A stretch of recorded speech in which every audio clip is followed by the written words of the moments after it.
Salut à vous, bien-aimés dans le Seigneur Jésus-Christ. Nous vous bénissons de la part de Dieu notre Père, par Jésus-Christ, le seul Seigneur, le seul Sauveur, le Roi des rois, le Seigneur des seigneurs, celui qui est, qui était et qui revient bientôt. La grâce nous soit encore accordée de la part de Dieu notre Père et de la part de notre Seigneur Jésus-Christ. Nous vous bénissons encore de la part, Seigneur, du Seigneur Jésus-Christ et nous vous remercions pour toutes vos prières, pour vos encouragements. Que la grâce du Seigneur vous accompagne encore en toutes choses. Et nous voulons encore nous édifier dans la parole du Seigneur, nous encourager dans la parole du Seigneur. Nous voulons toucher des questions aussi que nous recevons des bien-aimés. Par la grâce que Dieu nous a accordée, nous sommes en contact avec beaucoup de bien-aimés. Il y a certains qui sont pour des pratiques et certaines pratiques, d'autres ne le sont pas. Certains nous posent des questions par rapport à certaines doctrines. Alors, ce que nous allons partager ici, c'est concernant les liens familiaux, liens ancestraux, péchés, comment on appelle, péché familial, péché ancestral, qu'on appelle encore ça, péché générationnel, des trucs comme ça. Parce qu'il y a beaucoup de bien-aimés qui ne font pas de cette doctrine. Il y a des chrétiens qui, voilà, il y a des choses qui ne marchent pas dans leur marche avec le Seigneur, dans leur vie.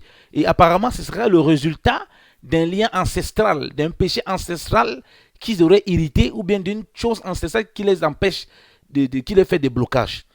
De prime abord, lorsqu'on regarde ces genres de choses bien-aimées au Seigneur, si on n'est pas dans ça, on peut facilement condamner ses bien-aimés ou bien se dire mais qu'est-ce qui ne va pas.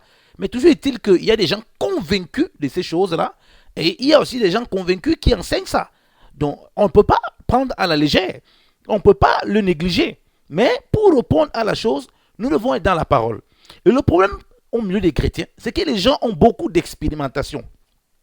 Et ces expérimentations deviennent la règle.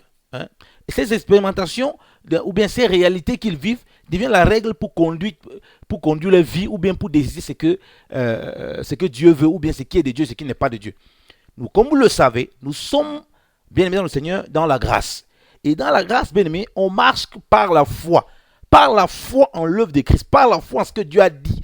Ce que Dieu a dit, on ne doit pas douter de ça. Parce que c'est de là que vient notre salut, notre grâce.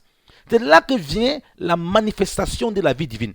Parce que le juste va par la foi. Et nous sommes sauvés par la foi. Donc il est important de remettre les choses au centre. La foi en qui? En Christ Jésus. En ce qu'il accomplit, ce qu'il fait, ce qu'il dit.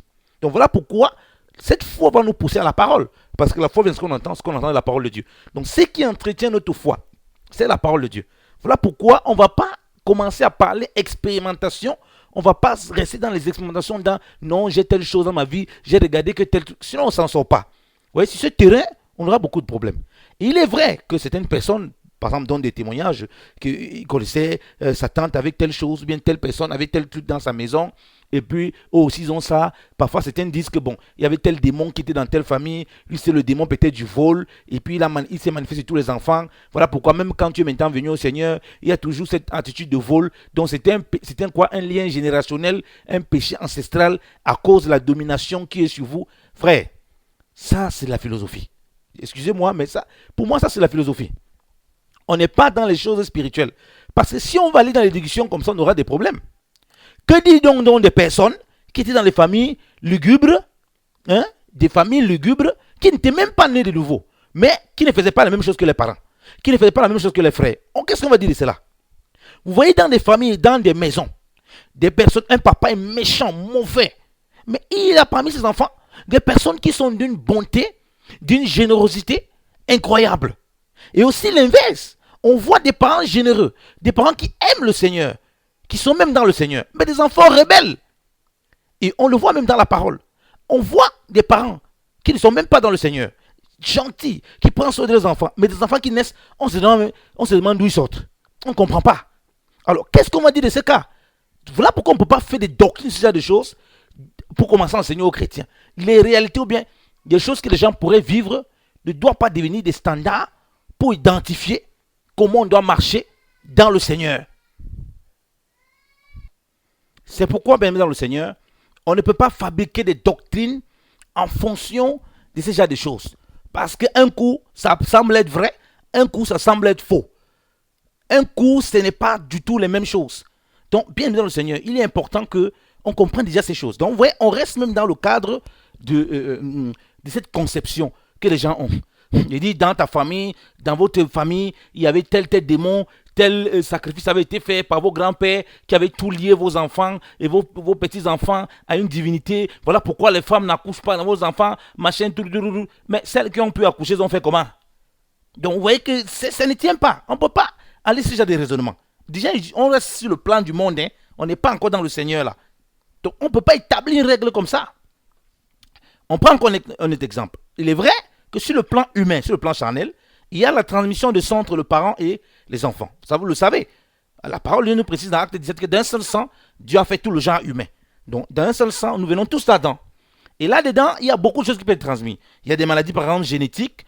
Vous voyez des parents qui ont une maladie et puis ils transmettent à leurs enfants. Mais nous sommes ici dans le cadre du charnel. Nous ne sommes pas ici dans le cadre de l'esprit. OK? Nous ne sommes pas du tout dans le cadre de l'esprit. OK? Il y a cette transmission biologique. OK? Il y a aussi la transmission morale. Parce que la façon dont vous éduquez quelqu'un, vous lui transmettez quelque chose. Quand vous allez à l'école, on vous donne une instruction. C'est une transmission intellectuelle ou morale. Et vous allez raisonner en fonction de ce que vous avez reçu. Il y a aussi cette transmission. Donc, vous voyez que un parent peut être bon, il transmet ça à son enfant comme une valeur. OK? Il peut être mauvais, il transmet ça à son enfant comme une valeur. Mais l'enfant aussi a sa propre responsabilité. Voilà pourquoi des gens à qui on a transmis des valeurs négatives, vous allez voir que quand ils arrivent à un certain âge, ils discernent que non, ce que mon père ou ma mère, mes frères m'enseignaient, c'était pas bien, il ne faut pas que je m'attache à ça. OK? Ou bien ils vont voir que son père l'a transmis, ses parents l'ont transmis quelque chose de bien, hein, des bonnes valeurs, savoir se battre, savoir travailler, toutes ces choses sur le plan humain, des choses bien sur le plan moral, sur le plan du travail.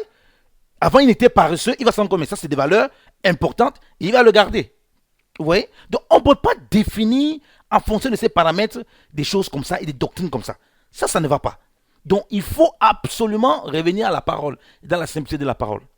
D'où se base donc, généralement, ces genres de raisonnements, c'est parce que les bien-aimés lisent la parole. Lisons la parole. On lit ce qui est dit dans la parole. C'est dans Exode 20. Bon, c'est le passage que je vois souvent qui est utilisé par rapport à ce que Dieu a dit concernant la malédiction. Ok, c'est pas grave. Lisons cela et on lit ce que le Seigneur dit.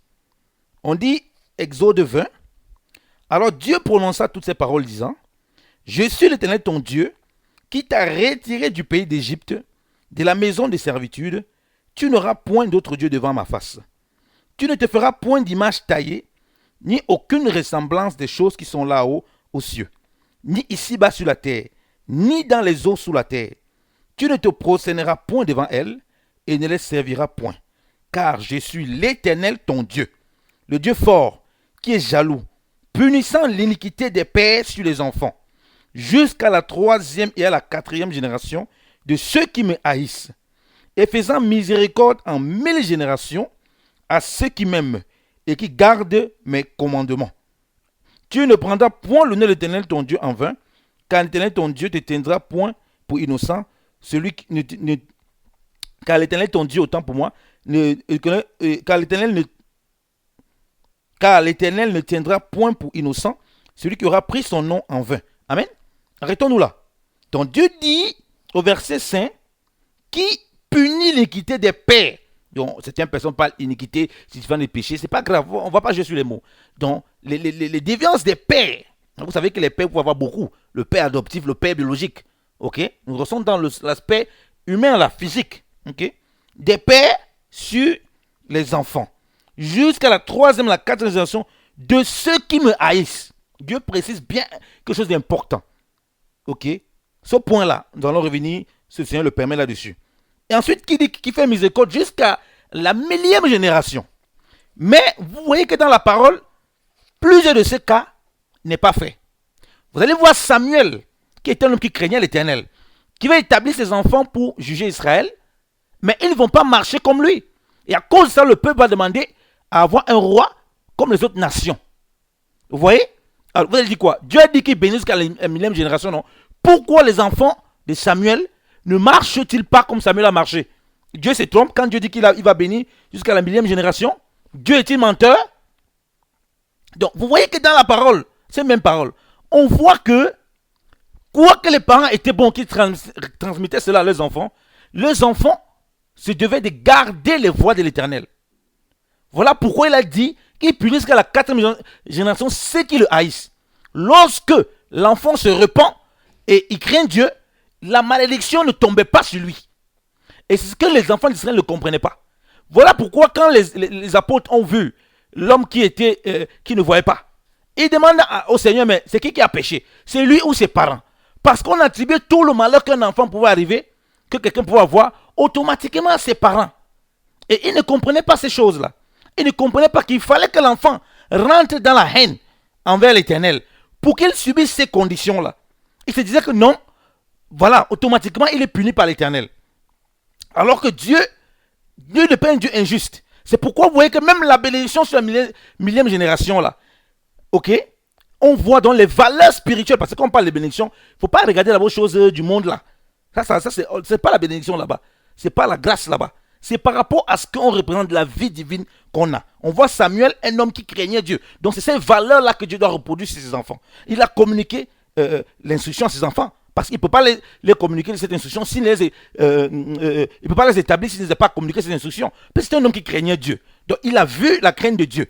Donc il connaît comment Dieu s'est manifesté à lui. Mais le voilà, il établit ses enfants, mais ils ne font pas comme lui. Ils abusent du peuple. Vous voyez? Donc pourquoi la millième génération ne tombe pas dessus? Pourquoi la millième génération, comme j'ai dit, millième génération, pourquoi ils n'ont pas automatiquement la crainte de Dieu, tout ça? Ce sont des bénédictions divines. Quand on parle de bénédictions divines, on attache aux choses qui révèlent Dieu d'abord, premièrement, et non les choses de ce siècle présent. Donc voilà pourquoi les gens ne comprennent pas. Quand ils parlent bloqué, tel chose bloqué, ils sont d'abord dans les choses du monde. Ils refusent d'abord de regarder les valeurs spirituelles. On voit que ces enfants, pour qu'ils rentrent dans cette grâce que Samuel avait eue de la part du Seigneur, il fallait qu'eux-mêmes ils craignent l'Éternel dans ce qu'ils font. Lisons Samuel. Lisons, parce qu'on parle là, lisons le livre de Samuel. Bien-aimé dans le Seigneur. Lisons le livre de Samuel. 1 Samuel. Lisons 1 Samuel. 1 Samuel 8, à partir du verset 1. Il est dit ceci. Il arriva que quand Samuel fut devenu vieux, il établit ses fils pour juges sur Israël. Son fils premier-né avait nom Joël, et le second avec nom Abijah. Et il jugeait à Beersheba. Mais ses fils ne suivaient point son exemple, car il se détournait après le gain des honnêtes. Il prenait des présents et il s'éloignait de la justice. C'est pourquoi tous les anciens d'Israël s'assemblèrent et vinrent vers Samuel à Rama et lui dit, voici, tu es devenu vieux et tes fils ne suivent point tes voies. Maintenant établis sur nous un roi pour nous juger comme en ont toutes les autres nations. Amen. Vous voyez, c'est un cas concret. On va dire alors que quoi là? Puisque il a eu quoi là alors? Puisque la bénédiction sur la millième génération, il ne bénéficie pas. Pourquoi il ne bénéficie pas? Pourquoi il ne marche pas comme le Père? Pourquoi il ne marche pas? Pourquoi les gens ne réclament jamais ceux qui sont en train de chercher à se débarrasser soi-disant des liens ancestraux, des bénédictions, des malédictions qu'ils ont reçues, ancestraux, familiaux, générationnels, voilà, iniquité générationnelle, familiale de mon grand-père. Pourquoi il ne sait jamais à se débarrasser? Pourquoi il ne sait jamais à hériter aussi, à aller dire, bon, réclamons l'héritage de nos pères, ce qui était bien. Pourquoi ils ne font pas ça? Pourquoi ce n'est que les choses mauvaises, en ce moment, ils vont attacher ça à leur père? Ça, c'est les gens, généralement, les gens veulent se débarrasser de leur propre responsabilité. Donc, on voit ici que c'est leur propre responsabilité parce qu'ils ne suivent pas l'exemple de leur père. Ils vont accuser qui? Donc, c'est d'abord ça le problème. Donc, chacun doit d'abord s'examiner comment il marche avec le Seigneur avant de chercher à accuser qui que ce soit. Or, ici, nous sommes encore sous la loi. Est-ce que Dieu a menti quand il a dit que ça va jusqu'à la millième génération? Pourquoi les enfants de Samuel ne bénéficient pas de ça, bien-aimés dans le Seigneur? Donc on comprend bien que quand Dieu parle de sa parole, il parle toujours avec la crainte de Dieu. Jamais quelqu'un qui marche selon ses propres voies ne peut vivre la vie divine. Même si son père est béni, s'il ne demeure pas dans la foi, dans la crainte de Dieu, il ne vivra pas ça. Il n'héritera pas ça. Il va marcher autrement. Comment Dieu manifeste la sagesse divine à Salomon? Qu'est-ce qui se passe? Son père, David l'a établi roi, selon la grâce divine. Mais qu'est-ce qu'il demande à Dieu pour recevoir la sagesse? Il dit, Dieu demande, demande-moi ce que tu veux. Il demande la sagesse à Dieu pour guider le peuple. Dieu a agréé ce qu'il a demandé. Vous voyez, on voit la crainte de Dieu. Il pense au peuple pour bénir le peuple. Contrairement aux enfants de Samuel. Donc, il ne pensait pas au gain. Il pensait, donc lui d'abord, lui-même, il avait la crainte de Dieu. Il voulait voir le peuple là être instruit, être conduit avec la sagesse divine. Et là, on voit que la bénédiction qui est sur son père retombe sur lui. On voit que ce que Dieu a dit là, jusqu'à la 1000e génération, va continuer sur lui. Parce que aussi longtemps qu'on n'est pas dans la crainte, il faut oublier. Ça ne se passe pas comme ça. Voilà pourquoi vous voyez des pères qui sont dans la crainte de Dieu. Les enfants sont rebelles, il n'y a rien. Ils ne parviennent pas à manifester la vie de Dieu. Vous voyez des pères qui sont rebelles, ils croient que les enfants seront rebelles. Comme eux, les enfants arrivent, ils ne sont pas rebelles. Parce que ces enfants ont cherché l'Éternel. Et voilà pourquoi ils n'étaient pas punis. Voilà, regardez. Les enfants d'Israël étaient dans la rébellion. Ils étaient en rébellion envers l'Éternel. Mais est-ce que ça a empêché l'Éternel, malgré que tout le peuple était en rébellion, de susciter des prophètes parmi eux? Alléluia. Donc si Dieu devait se tenir à cette parole, qui est jusqu'à la 4e génération, ça veut dire qu'on se retrouve, il n'y a plus de prophètes, il n'y a plus de messagers, puisque tout le monde est maudit, puisque tout le monde a une malédiction sur lui, puisque tout le monde est puni, subit la punition des parents. Mais il levait quand même des trompettes, des sentinelles, pour annoncer sa parole, pour ramener le peuple à lui. Alors, ça veut dire que c'est des gens qui le craignaient. Donc on ne peut pas lire la parole de Dieu comme ça, et on fait des interprétations particulières. Vous voyez aussi avec Élie, qui était sacrificateur, ses enfants faisaient n'importe quoi, il était là, il laissait. Donc on comprend qu'il était un homme qui était dans le laxisme, qui ses enfants faisaient tout et n'importe quoi. Revenons maintenant encore dans la parole. Regardons Paul, pourquoi on voit que c'est important de comprendre qu'il faut d'abord s'auto-examiner pour une transformation. Il marche avec le Seigneur avant de commencer à regarder les autres que oui, telle machine, ceci. Parce que la foi, c'est ça. Quand on est en Christ Jésus, le Seigneur dit que d'abord la poutre dans ton œil. Il faut que tu vois que tu as la poutre beaucoup dans ton œil, mon frère. Si tu veux être délivré de quoi que ce soit. Laisse tes grands-pères, tes aïeux tranquilles. Laisse tes tantes, tes mamans. Laisse ça. Commence d'abord par t'auto-examiner. Tu fais un combat, un faux combat. Le Seigneur demande, regarde la poutre dans ton œil. Toi, tu veux commencer à regarder la paille chez tes tantes. C'est à cause de mon oncle là que je ne peux même pas coucher. Laisse ça. C'est à cause de qui que Sarah ne peut même pas coucher. Sarah a marché par la foi. Dieu a donné l'enfant. On a dit c'est parce que sa grand-mère, sa mère ne parlait pas enfanter. Anne qui est en train de crier devant l'Éternel que lui donne l'enfant. C'est à cause de qui qu'elle ne parlait pas avoir les enfants. On a dit que c'est parce que son mari n'était pas fécond. On a dit que c'est parce que génération, ceci, machin. Non. Elle a prié selon le cœur de Dieu. Elle a compris ce que Dieu voulait lui accorder. Elle a compris qu'il fallait qu'elle prie selon la pensée de Dieu. Et elle a été bénie, visitée par Dieu. Parce qu'elle a commencé à marcher dans la crainte de Dieu. Et non parce qu'on l'a jalousée. Et non parce qu'on l'a regardé mal. Elle a commencé à mettre l'œuvre de Dieu. Commencé à marcher dans la crainte de Dieu. Dans la volonté de Dieu. Les gens ne veulent pas marcher dans la volonté de Dieu. Ils veulent des techniques pour opérer dans les choses de ce siècle présent. Et même dans les choses spirituelles. Non, j'ai la colère parce que ma grand-mère était quelqu'un de très colérique. Elle m'a transmis ça. Parce que viens, on prie pour moi. C'est un lien familial. C'est un lien ancestral. C'est aucun lien ancestral, bien aimé dans le Seigneur. La parole de Dieu dit que celui qui marche selon la chair accomplit les œuvres de la chair. On dit marcher selon l'esprit pour ne pas accomplir les œuvres de la chair. Donc il n'y a rien ici d'ancestral et familial. Donc il faut d'abord une remise en question personnelle. Et même si, à supposer qu'il devait avoir des choses qui pourraient se passer, qu'est-ce que Seigneur nous a dit par rapport à ça? Qu'est-ce que Seigneur nous a dit par rapport à ça? Qu'est-ce qu'il nous a dit par rapport à cela? Il dit que, le Seigneur dit ceci, ok? Quiconque demeure en lui, porte du fruit. Donc, qu'est-ce que moi, en tant que de Dieu, quand je marche par la foi, je dois décider, je dois chercher à faire? C'est de demeurer dans le Seigneur pour porter du fruit. Donc, la question est, est-ce que je demeure vraiment dans le Seigneur? Ou bien je cherche à entendre des choses. C'est pourquoi les gens viennent à les délivrances, frère. Ils passent toute leur vie à faire le délivrance, mais ils ne sont jamais délivrés. Aucune remise en question. Ils continuent à croire que c'est l'autre. Parce que si vous voulez couper machin, quoi, la générationnel, parental, familial, ancestral, groupal, tout ça, vous devez remonter jusqu'à Adam. Hein? Ça veut dire que vous devez refaire le travail de Christ alors.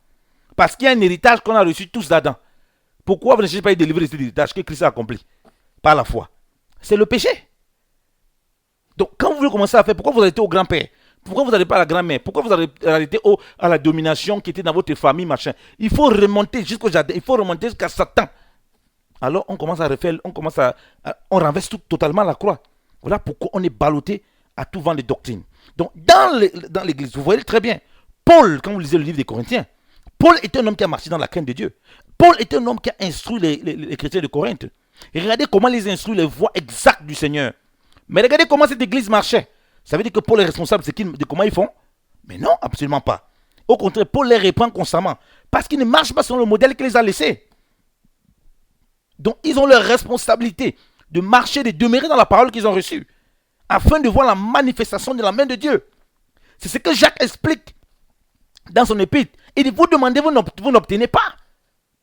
Parce que vous demandez mal. Et quand vous demandez même, vous demandez pour assurer vos propres convoitises. Donc on voit que vous cherchez à manifester la vie du Seigneur. À avoir même certaines choses sur le plan matériel qu'il vous a promis. Vous ne parvenez pas parce que c'est votre propre convoitise. Donc Jean ne dit pas que non, parce qu'on a bloqué qui, quoi l'a bloqué, parce que ta tante est comme ceci, on avait fait quoi la sorcellerie. Il dit que c'est parce que vous demandez pour assurer vos propres convoitises. Donc c'est ce que nous faisons. Mais on cherche un bouc émissaire. Bien aimé, nous connaissons des gens. Les gens disent, oui, mais pourquoi ma vie n'avance? Beaucoup, vous grattez, vous rendez compte, des gens qui sont imbus d'eux-mêmes, orgueilleux comme pas possible, aucune crainte de Dieu. Ils sont le centre de tout. Et quand Dieu les conduit au désert pour les dépouiller, il dit non, je ne vais pas entrer dans le désert. Quand Dieu vient appuyer où ça fait mal, pour sortir pour percer l'abcès, sortir tout le pu, pour qu'il soit complètement délivré, il dit non, il faut tailler seulement les branches. Parce qu'ils font les roulades des machines inséminées, on taille les branches. Mais là, le truc que tu as enraciné, on a du mal à avancer. On tourne en rond dans le désert. Cessez de tourner en rond dans le désert. Pour cesser de tourner en rond dans le désert, commencez à comprendre que votre responsabilité devant le Seigneur, il dit que vous avez d'abord la poudre dans votre œil. Pensez d'abord à le relever, enlever. Laissez vos ancêtres, laissez vos familles, laissez vos parents tranquillement. Ça, c'est le premier niveau. Parce qu'après, on va entrer encore en profondeur. Pour qu'on réalise que si on demeure dans ce genre de choses, ça veut dire qu'il y a un problème même de foi et même de conversion. Je ne sais pas comment on a reçu l'évangile, on a un problème. Donc, il y a les frères qui disent par exemple, oui, frère, c'est pas grave, le Seigneur, la parole de Dieu dit que si quelqu'un est en Christ, il est une nouvelle créature. Mais vous savez, on a parfois les difficultés, mais ces difficultés-là n'ont rien à voir avec les ancêtres. Qu'est-ce que vous racontez? La parole de Dieu parle du dépouillement du vieil homme. Qu'est-ce que ça a à voir avec mes ancêtres? Ça n'a rien à voir avec mes ancêtres.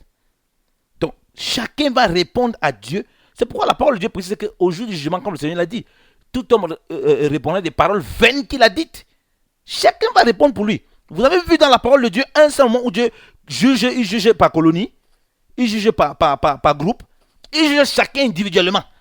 Alors, comment est-ce que moi je vais arriver à un jugement individuel? Je commence à chercher mes problèmes à partir de telle personne. Il y a un problème.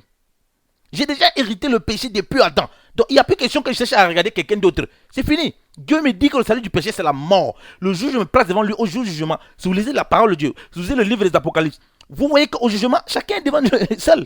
On ouvre le livre des vies, on ouvre des œuvres. On te compte toi seul, il n'y a pas quelqu'un avec toi. Alors, comment se fait-il que moi, maintenant, pour me faire connaître la vie de Dieu, pour me faire marcher dans la vie de Dieu, on veut me faire connaître les autres personnes, connaître ce que les autres ont fait? Ça, ce n'est pas mon problème. Mon problème, c'est de m'attacher de tout mon cœur à mon Seigneur et mon Sauveur, pour qu'il transforme mon être, pour que je porte du fruit, comme il a dit. Demeurez en moi et vous porterez du fruit. Point. Tout le reste, ce n'est que la gymnastique. Que les choses que je peux vivre réellement, que le péché ou bien la difficulté que je traverse, c'est ce que mon grand-père a traversé. Je ne fais aucun lien avec lui. Tout ce que je sais, c'est que si je demeure en Christ, alors je porte du fruit. Et voilà ma foi. Je m'appuie sur ça.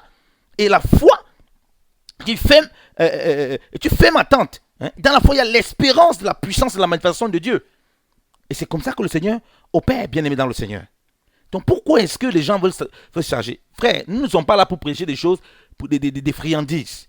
La parole de Dieu dit que les gens aimeront qu'on les chatouille les oreilles. Comme c'est dit dans David Martin, ils veulent des discours agréables. Nous sommes là pour prêcher la parole parce que nous croyons que par la parole, on est délivré. La vraie délivrance, c'est ça. Une fois que tu as reçu le véritable fondement, la véritable instruction, il y a bien évidemment des frères et sœurs qui ont le don pour prier, tout ça, les choses vont se passer. Mais le fondement de Christ, pour qui se manifeste en toi, c'est la parole. Il a dit que si vous demeurez dans ma parole, vous connaîtrez la vérité et vous serez affranchis. C'est alors que vous serez véritablement mes disciples. Demeurant dans la parole du Seigneur, c'est qu'il a dit. Même si dans ta vie, tu vois que les choses semblent être compliquées, semblent être difficiles, semblent ressembler à tel. J'ai mon ami, j'ai ma cousine. Non, frère, tu dis, tu appuies ce que le Seigneur a dit. C'est ça, frère, où tu vois la transformation et la délivrance divine, puissante. C'est pourquoi les gens passent le temps à aller de prophète en prophète. Et ils ont tous les mêmes problèmes. C'est les mêmes qui tournent, ils font tous des roulades, des tournes. Et rien ne change. L'homme animal se forme de plus en plus, même dans leur comportement, dans leur caractère. Il y a eu un problème, bien aimé dans le Seigneur. Regardez ce que le Seigneur dit. Regardez. Lisons Ézéchiel. Ce qu'on a dit là, on rentre dans la parole, non? Lisons Ézéchiel. Regardez ce que lui-même Dieu dit concernant ces choses. Nous sommes encore dans l'ombre. Donc nous sommes avec les prophètes. Avec les prophètes, avec la loi, tout ça, avec Samuel, les juges. Bon, lisons Ézéchiel. On va voir lui-même ce que lui-même Dieu il dit à Ézéchiel, qui est prophète. Comme nous sommes bâtis sur le fondement des apôtres et des prophètes, donc c'est la pierre angulaire. Regardons ce que Dieu dit lui-même. Le Seigneur lui-même dit. Si nous lisons Ézéchiel, il dit ceci. Il dit ceci. On va lire à partir du verset 1 pour comprendre très bien. Ézéchiel dit à partir du verset 1. La parole de l'Éternel me fut encore adressée en disant: que voulez-vous dire, vous qui usez ordinairement de ce proverbe touchant le pays d'Israël en disant: les pères ont mangé le verjus, et les dents des enfants se sont agacées, mais se sont cassées. Je suis vivant, dit le Seigneur l'Éternel, que vous n'userez point de ce proverbe en Israël. Dans certaines versions, c'est écrit: les pères ont mangé le raisin. On ne va pas jouer avec les mots. Verset 4. Voici, tous les âmes sont à moi. L'âme de l'enfant est à moi comme l'âme du père. Et l'âme qui péchera sera celle qui mourra. Amen. Et les enfants d'Israël avaient commencé à garder un prophète. Un proverbe, autant pour moi. C'est que les pères ont mangé les dents des enfants sont cassés. C'est-à-dire que nous sommes responsables de tout ce que nos parents ont fait. Donc nous, on n'a droit à rien. Donc nous, on ne pêche pas. Ce qu'on fait là, au fait, comme nous pêchons là, comme nous faisons des choses désagréables devant l'Éternel, c'est la conséquence de mon grand-père. Donc ils avaient commencé à garder le proverbe. C'était devenu maintenant l'hymne national. Et comme ça que c'est devenu l'hymne national. Beaucoup de chrétiens, délivrance ancestrale, machin, ils ont toutes sortes de bouquins et de livres qu'ils lisent pour ce genre de choses. Et ils sont convaincus pleinement. Mais s'ils observent bien leur vie, ils vont se rendre compte qu'ils sont là depuis longtemps, ils ne parviennent pas à bouger d'un seul centime. Parce qu'il y a un problème de la foi. Dieu dit que c'est l'âme qui pêche qui meurt. Ça veut dire que Dieu distingue bien l'héritage du péché que nous avons reçu d'Adam et la vie des péchés de tout un chacun.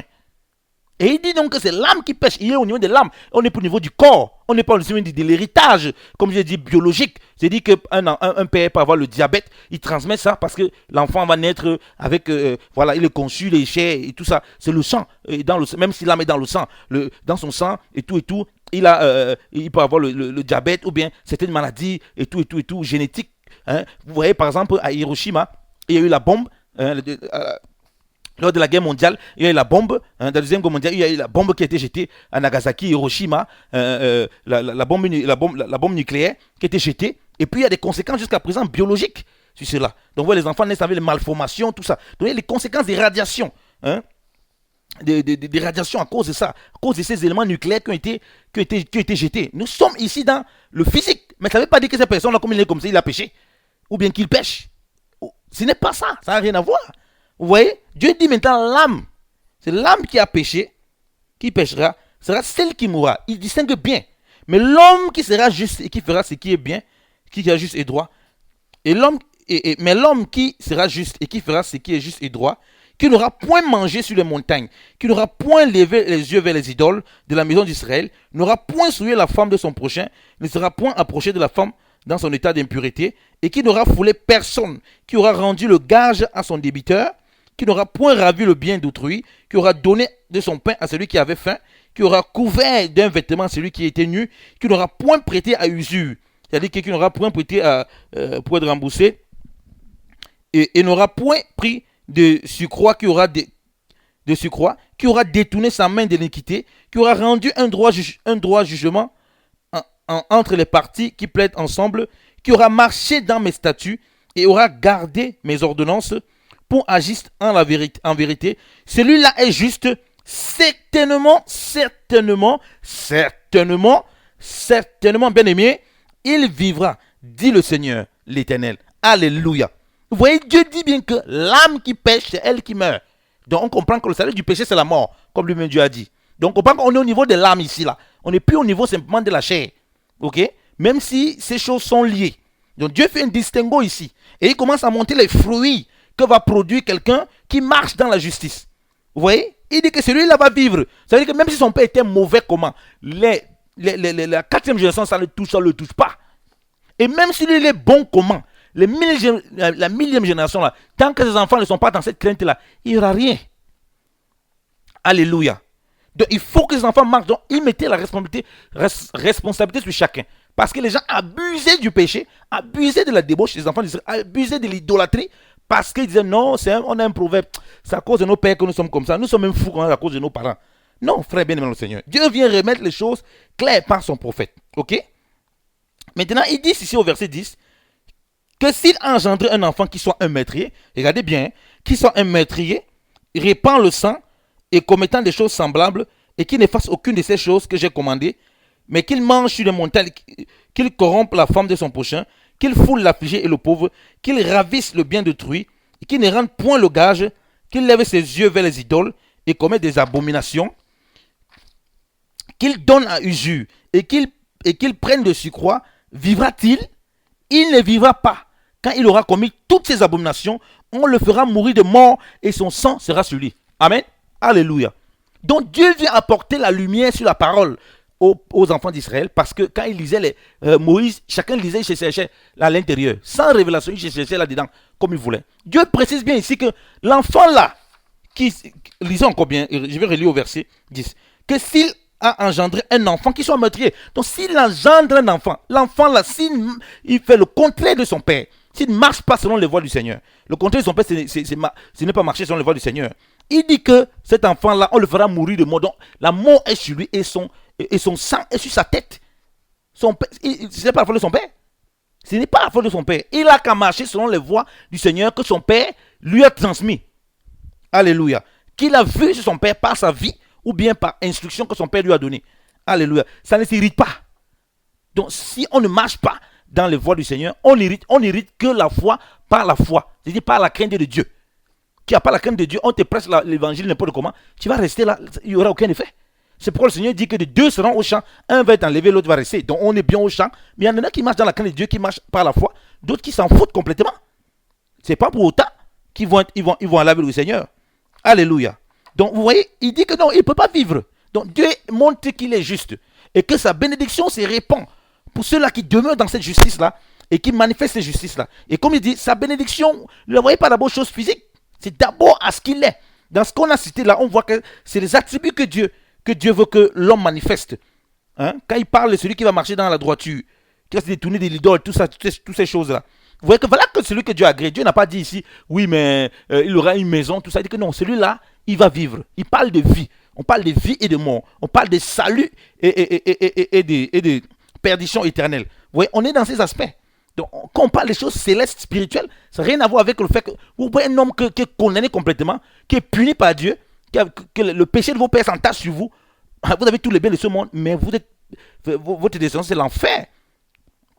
C'est dangereux. Donc, n'identifiez pas vos blocages, vos difficultés que vous avez dans le monde par rapport à ces choses. Non, mon père a fait ceci. Donc, ça veut dire que moi, je suis en qui d'hériter. Non, frère. Chacun va hériter pour lui. Chacun va hériter pour lui-même à cause de ses déviances. Si on veut hériter quelque chose de nos parents, frère, s'ils sont dans la foi, c'est pas la foi.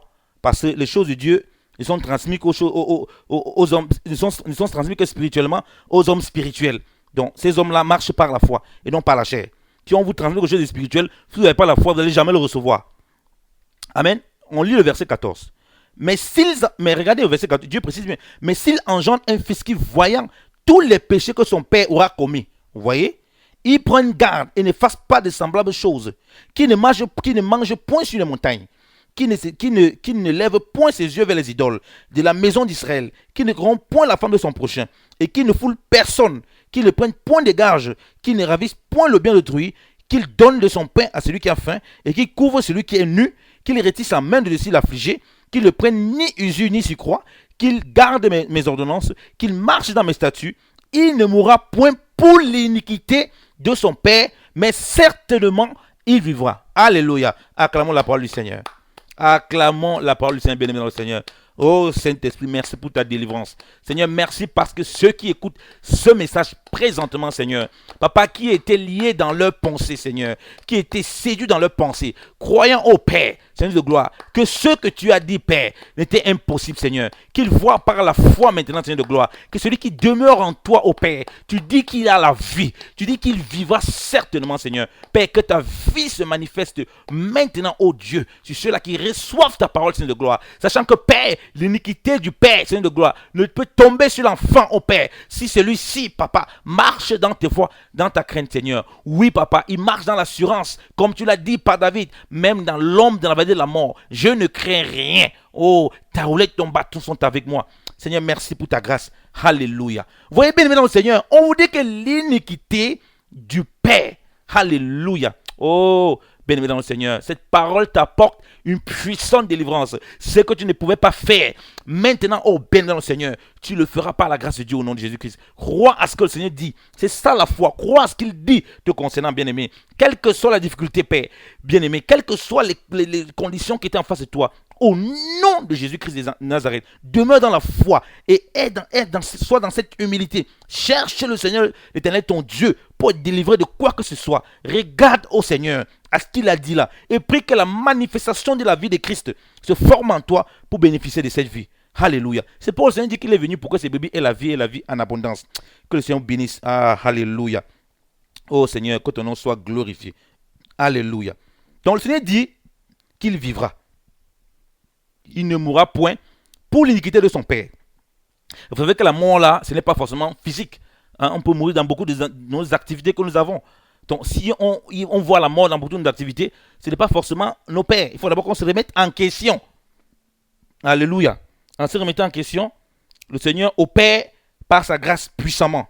Et là, si on lit le verset 18, il dit, mais son père, parce qu'il a usé de fraude et qu'il a ravi ce qui était à son frère et fait parmi son peuple ce qui n'est pas bon, voici, il mourra pour son iniquité. Alléluia. Il mourra pour son iniquité. Personne ne portera son iniquité. Parce que jusqu'à la quatrième génération, là, il faut que cela haïsse Dieu. C'est-à-dire qu'il continue dans la méchanceté. Et là, Dieu fait tomber le péché du père sur les enfants. Si longtemps que chacun demeure fidèle et qui cherche le Seigneur de tout son cœur, c'est que personne ne nous va être délivré, hein, bien aimé le Seigneur. Ah oui, parce que quand on reçoit la lumière, c'est aussi pour que nos familles reçoivent la lumière. Si on reste encore dans cette doctrine, ça veut dire que nous sommes dans la lumière. Nos familles qui sont dans les ténèbres, qu'on est censé apporter la lumière. Mais si on a encore leur génération là, mais ça c'est pas possible. Ça veut dire que Christ n'a pas vaincu. Si nous sommes délivrés de la puissance des ténèbres, comme le Seigneur l'a dit, comment se fait-il que nos familles qui n'ont pas pour le Seigneur, ils ont encore pouvoir chez nous? Il y a un problème déjà avec cette façon de dénoncer les choses. Donc il ne faut pas laisser les petites choses qu'on peut voir dans la vie ou bien les choses qui peuvent nous encombrer sur le plan humain, obscurcir les voies du Seigneur ou bien nous détourner de la parole du Seigneur pour notre délivrance. Alléluia. Alors on continue la parole. Il dit ceci. Il dit que au verset 18, on a dit, on dit, mais son père, parce qu'il a usé de fraude et qu'il a ravi ce qui était à son frère et parmi son peuple, ce qui n'est pas bon, voici, il mourra pour son iniquité. Au verset 19, mais direz-vous, pourquoi un tel fils ne portera pas l'iniquité de son père? Vous voyez, Dieu dit, mais pourquoi il ne peut pas porter l'iniquité de son père? Exactement, non, il doit porter. Dieu avait dit dans Exode 20, Dieu a dit, il doit porter. Et comme les gens lisent toujours en coupant, Dieu a dit bien pour ceux qui les haïssent. Dans Exode 20. Mais les gens, vous savez, les gens coupent un peu. Mais Dieu explique. Il dit, mais pourquoi? Dieu répond lui-même. Parce qu'un tel fils a fait ce qui est juste et droit, et qu'il a gardé tous mes statuts et les a fait, certainement il vivra. Alléluia. Débat clos. Dieu dit pourquoi il ne va pas porter ça. Parce qu'il a marché dans la droiture. Alors, soit on croit au Seigneur, soit on croit aux hommes. Soit on croit ou bien on a certaines choses qu'on voit. Peu importe ce que tu peux vivre qui ressemble à ce que une de tes tantes t'a vécu, ou bien on t'a raconté qu'il y avait un démon dans ta famille, génération, il avait mis un esprit de prostitution dans la famille, toutes les sœurs sont prostituées, un esprit de machin, les femmes ne parviennent pas à coucher, les femmes ne parviennent pas à se marier, ça veut dire qu'il domine sur toi. Non, Dieu a dit, celui qui vit. Alors, celui qui a la vie en abondance. Et le Seigneur manifeste ce qu'il a prévu pour lui dans sa grâce. Alléluia. Parce que le Seigneur dit que, oui, par la foi, nous sommes sauvés par la grâce, par le moyen de la foi. On dit que Dieu a préparé les choses d'avance afin que nous les pratiquions. Et pour que nous marchions en elles. Et ça, c'est par la foi.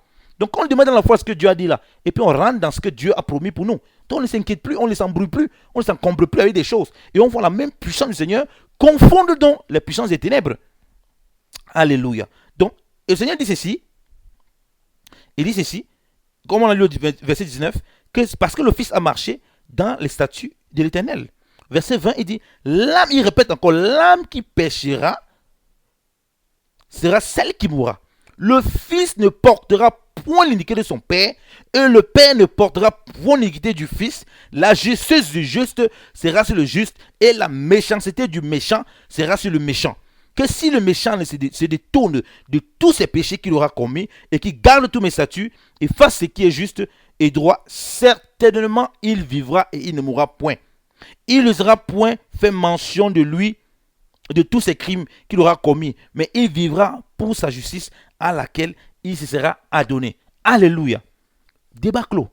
Le Seigneur est précis et clair.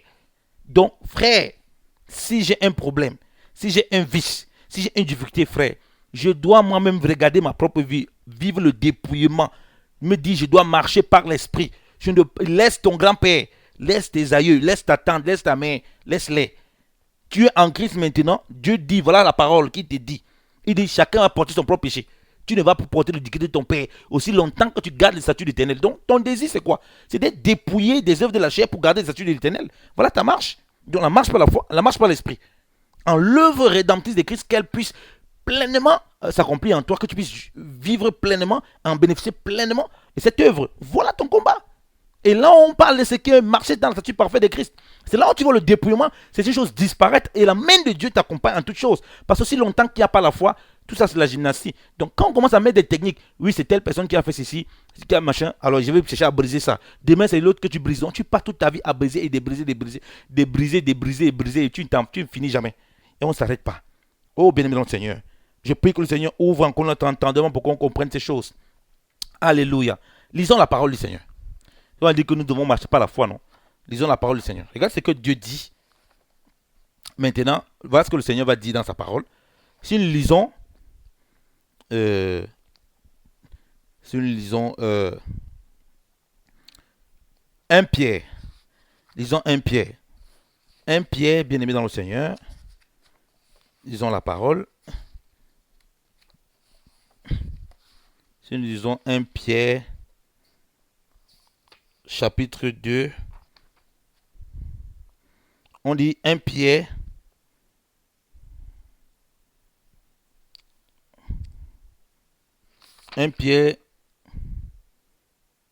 chapitre 1, autant pour moi. Je vais lire à partir du verset 13. Vous donc, ayant les reins de votre entendement sains, et étant sobres, espérant parfaitement en la grâce qui est présentée jusqu'à ce que Jésus-Christ soit révélé, comme des enfants obéissants, ne vous conformant point à vos convoitises d'autrefois pendant votre ignorance. Alléluia. Donc, on dit que nous devons avoir les reins sains. Ok? L'entendement doit être sobre. Ok? Saint de la vérité. Ok? Du Seigneur. Étant parfait, espérant parfaitement à la grâce de Dieu. Donc, on doit espérer totalement à la grâce du Seigneur. Ok? Jusqu'à ce que le Seigneur Jésus-Christ vienne et se manifeste pleinement en nous. Ok? On dit maintenant, comme des enfants obéissants, on parle maintenant d'obéissance, de ne point se conformer à nos convoitises autrefois. Donc on avait des convoitises. Et le Seigneur ne pas se conformer à ça. Ces convoitises sont liées au vieil homme. Donc Pierre explique la même chose que Paul expliquait par rapport aux Galates, par rapport à la marche par l'esprit. Ok? Et qui était retourné dans les idoles, dans les sacrifices et tout. Donc même les Corinthiens, ils fréquentaient les gens qui étaient dans les temples des idoles. Donc, et qui étaient retournés aux œuvres de la loi, les frères des Galates. Les Galates. Donc, il rappelle ici que non, il faut marcher par l'esprit. C'est dépouillant des convoitises d'autrefois. Il ne dit pas les convoitises des parents. D'autrefois. Pendant votre ignorance, donc pendant qu'on était ignorant, des convoitises se manifestaient dans la chair. Des convoitises charnelles qui font la guerre à l'âme. Ok? Pour nous empêcher de vivre pleinement la justice de Dieu. Pleinement la croix.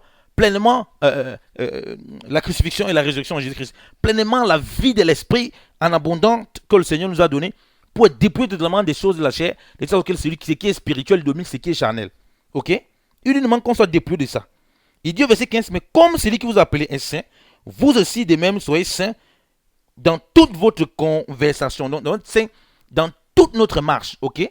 Dans ce temps charnel. Au verset 16, il dit, parce qu'il écrit, soyez saints car je suis saint. Alléluia.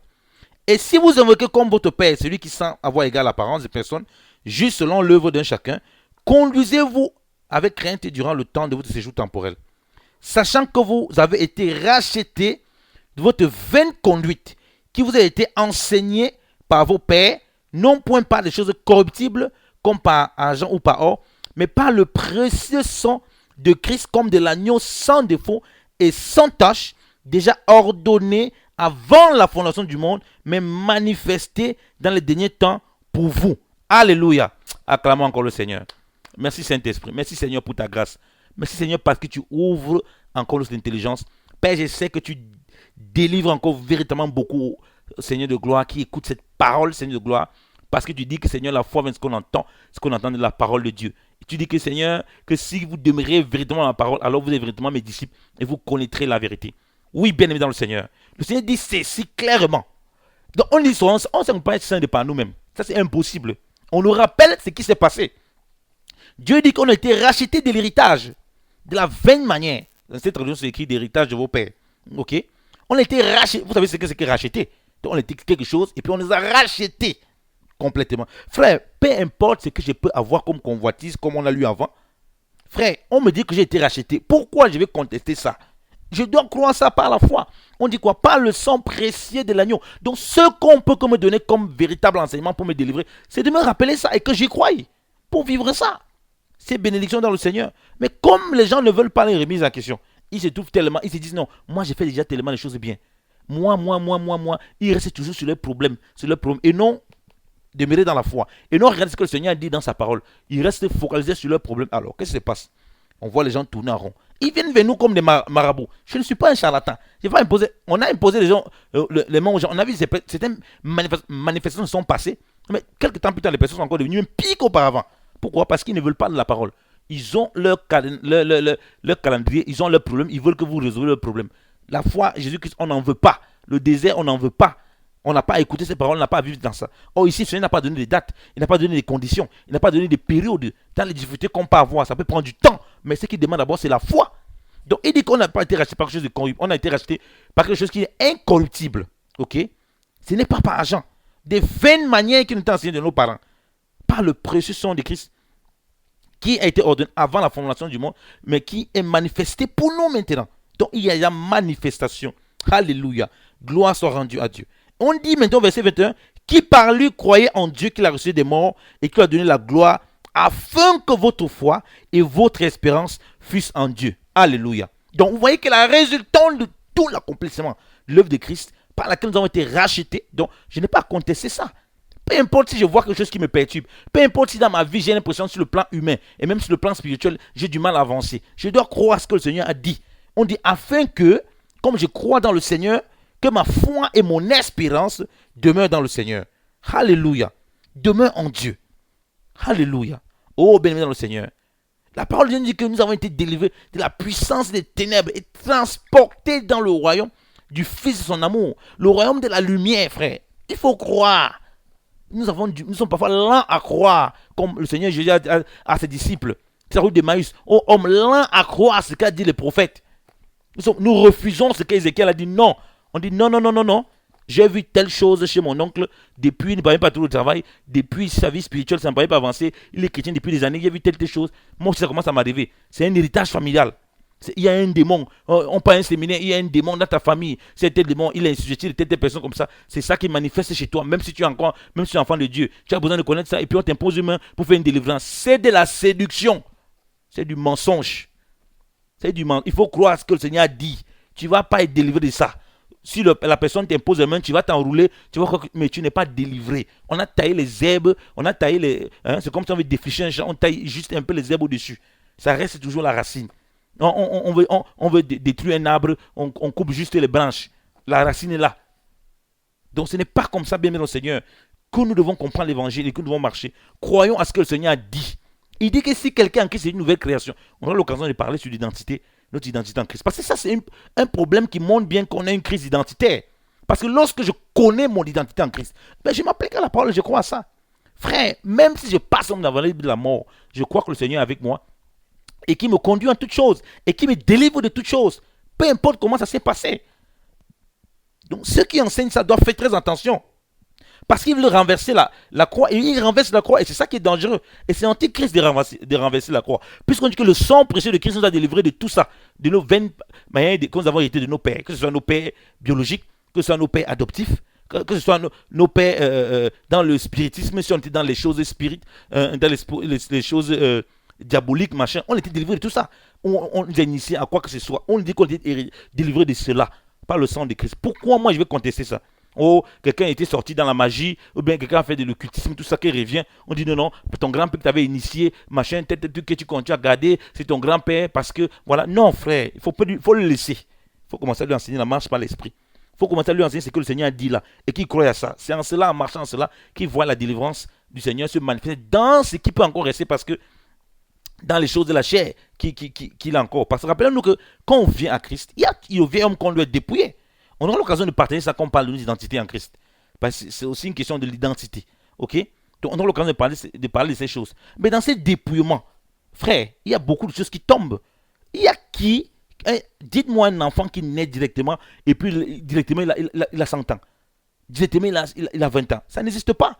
Il grandit avec des faiblesses. Il grandit, il ne sait pas comment marcher. Il tombe, tout ça. Et après, il apprend à marcher. Il est solide sur ses deux pieds. Donc c'est comme ça qu'on marche avec Dieu. Mais vous voulez du jour au lendemain, tout change autour de vous. Ça ne passe pas comme ça. Il y a une formation. Dieu peut envoyer les enfants d'Israël directement dans la terre promise, mais il les fait passer par le désert pour éprouver leur cœur, pour dépouiller ce qui ne va pas. Donc quand on n'a pas compris ça, on a des problèmes. Donc moi, je me remets d'abord en question. Moi, j'ai besoin d'être transformé, d'être dépouillé, Seigneur. J'ai besoin, Seigneur, d'être délivré de toutes choses qui peuvent m'empêcher de voir ta gloire. Et je viens humblement devant toi, ô Père. Illumine les yeux de mon cœur. Illumine mon entendement. Voilà comment ça commence. Mais quand je vais m'asseoir, je commence à regarder, il y a la poutre chez les autres, alors que c'est chez moi que la poutre doit avoir. Je deviens un hypocrite et puis je suis étonné que je tourne en rond. Rien ne va. Rien ne va. Et puis je me comptais dire non, Dieu fera grâce. C'est Dieu qui m'appelle comme ça. Non, frère, Dieu ne fera rien grâce. Ou bien il m'avait cherché un bouc émissaire. La famille, la tante, les aïeux. Non, frère, il faut les laisser où ils sont. Et bien aimé, si vous enseignez ça, il faut vous repentir. Il faut arrêter. C'est l'heure où vous devez présenter l'époux à l'épouse. L'épouse n'attend que son époux. Une femme qui est prête à se marier attend son époux. Elle va entendre la voix de son époux. Elle veut découvrir son époux. Lorsqu'on dépeint Christ, c'est là où sa vie se manifeste. Et beaucoup de choses tombent sans s'en rendre compte même. Des blocages qu'on avait, on ne se voit même pas. Ah, mais c'est à partir, on ne comprend pas. Parce que en réalité, ce sont des difficultés qui arrivent là qu'il faut traverser par la foi. En connaissant l'époux, en découvrant l'époux. Et le Seigneur nous a enseigné ça dans le désert. Quand lui-même il part dans le désert, il s'appuie que sur la parole. Il a été rassasié par la parole parce que le combat qu'il a été, c'était dans la parole. Alors qu'il avait faim. Il a mangé où? Mais il a l'énergie pour parler. Parce qu'il demeure dans le Père. Il nous montre comment l'épouse doit être attachée à l'époux. L'épouse doit désirer l'époux. Et c'est comme ça qu'elle n'est plus au courant de ce qui se passe autour d'elle. Elle ne réalise même plus. Et c'est comme ça qu'elle est emportée par les ailes d'aigle. Elle est emportée par les ailes d'aigle de la foi, bien aimé Seigneur. Alléluia. De l'Esprit de Dieu. De la puissance de Dieu qui se manifeste pour faire tomber toutes sortes de chaînes. Toutes sortes de chaînes selon la chair. Pour faire tomber toutes sortes d'attaques. Pour bloquer et résister à toutes sortes de tentations du diable. Et pour se relever de toutes sortes de chutes. De toutes sortes de choses pour marcher dans cette statue parfaite de Christ où elle manifeste la plénitude de l'humilité, la plénitude de l'amour, la plénitude de la grâce, la plénitude de la miséricorde de Dieu, la plénitude de la bonté, la plénitude de la sainteté, de la sanctification de Dieu. Alléluia. Bénissons le Seigneur. Que le Seigneur nous bénisse abondamment. Nous allons laisser là-dessus. Nous aurons l'occasion de parler de notre identité en Christ. La grâce vous soit encore accordée de la part de notre Père et de la part de Jésus-Christ. Soyez abondamment bénis. Que le Seigneur vous bénisse abondamment. Au nom de Jésus-Christ. Amen.